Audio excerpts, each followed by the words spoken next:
வெள்ளிக்கிழமை வாசல் கதவெல்லாம் துடைக்கக்கூடாது. அதனால பார்த்தீங்கன்னா, நான் வியாழக்கிழமையே மஞ்சள், குங்குமம் எல்லாமே வச்சுக்குவேன். மஞ்சளோட பார்த்தீங்கன்னா, வாசனையான பொருள் சேர்த்து நம்ம வந்து மஞ்சள் வைக்கும்போது, அவ்வளோ தெய்வீகமாக இருக்கும் நம்ம வாசப்படியே.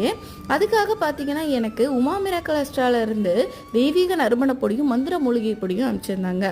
தெய்வீக நறுமண பொடியில் பார்த்தீங்கன்னா, வெட்டி வேர், பன்னீர் ரோஜா, சிவப்பு சந்தனம், மஞ்சள் இந்த மாதிரி 11 மூலிகை பொருட்கள் இதில் சேர்ந்துருக்கு. அதனால நல்ல வாசனையாக இருக்கும்.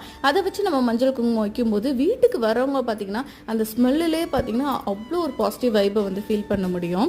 அதே மாதிரி மந்திர மூலிகை பொடின்னு இருக்குது, அதையும் அனுப்பிச்சிருந்தாங்க. அது பார்த்தீங்கன்னா சாம்பிராணி, நம்ம நார்மலாக வந்து தேங்காய் சரடு இந்த மாதிரி கிடச்சிதுன்னா அதை நல்லா ஹீட் பண்ணிவிட்டு அதில் இந்த பொடியை நல்லா தூவிட்டு நீங்கள் வீடு ஃபுல்லாக காட்டலாம். இதை பயன்படுத்தும் முறை எல்லாமே டீட்டெயில்டாக உங்களுக்கு அந்த பேக் பின்னாடியே வந்து டீட்டெயிலாக எழுதி கொடுத்துட்றாங்க.